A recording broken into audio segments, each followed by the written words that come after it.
On parle à présent de droit social avec les entreprises qui sont face au risque de contentieux liés au Covid.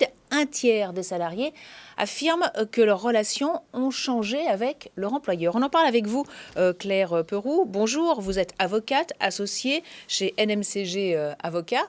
Merci d'être venue depuis Nice. Merci à vous, bonjour. C'est très gentil.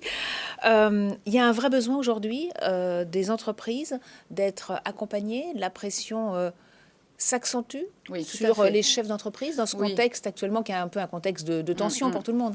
Il y a un contexte qui est particulièrement anxiogène en ce moment pour les chefs d'entreprise qui ont besoin d'un accompagnement de tout instant, en tout cas dans ma branche principalement qui est le tourisme, puisque c'est un secteur qui a été particulièrement touché.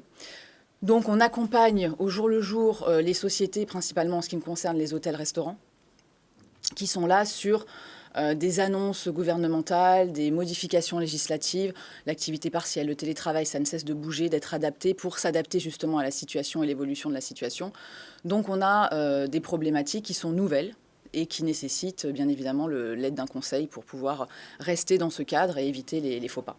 Et oui, et voilà, éviter le faux pas, hein. Ne pas être en conformité, c'est la peur du chef d'entreprise aujourd'hui ? C'est la peur du chef d'entreprise parce qu'il y a des risques qui sont très importants au niveau civil, mais également même parfois au niveau pénal. Et puis on est dans le doute de savoir si un salarié ne va pas faire des procédures, s'il ne va pas y avoir une majoration des contentieux, des contrôles. On a beaucoup parlé de contrôles avec l'activité partielle, les contrôles de l'inspection du travail, les contrôles de l'URSSAF, etc.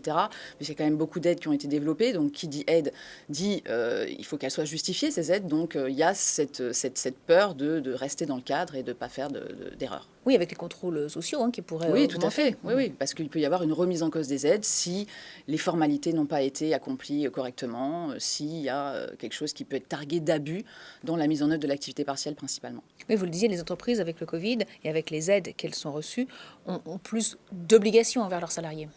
Alors, elles ont des obligations. Elles ont toujours beaucoup d'obligations. Les employeurs en France ont généralement beaucoup d'obligations. Mais peut-être un peu plus, là, comme la santé. Voilà, exactement. Mais là, disons que les obligations sont majorées et qu'elles prennent une tournure un peu différente, un peu inédite. C'est-à-dire qu'on a des problématiques actuelles qui ne sont pas nos problématiques habituelles dans un cadre hors crise sanitaire. Oui, par exemple, la protection des données pour le salarié qui va travailler peut-être de chez lui.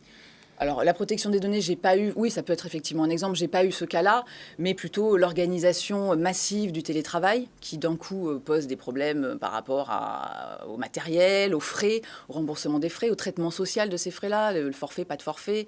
Et est-ce que les salariés sont devenus plus procéduriers ?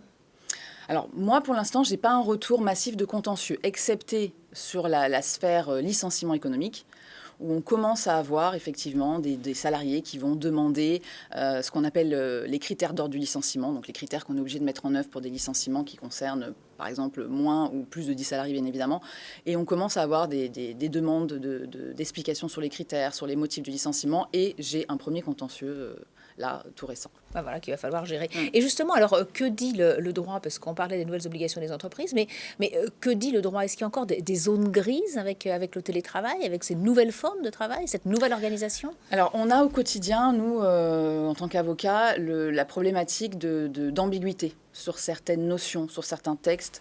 On passe notre temps, par exemple, en ce qui me concerne, à téléphoner au direct pour savoir si, en interne, ils n'ont pas des circulaires ministériels, pour savoir si telle catégorie est éligible à, si la mise en œuvre va se faire à telle date ou pas à telle date. Voilà, des petits réglages, parce qu'on est sur des textes qui sont pris quand même dans l'urgence, donc qui sont perfectibles, bien évidemment, et c'est tout à fait normal.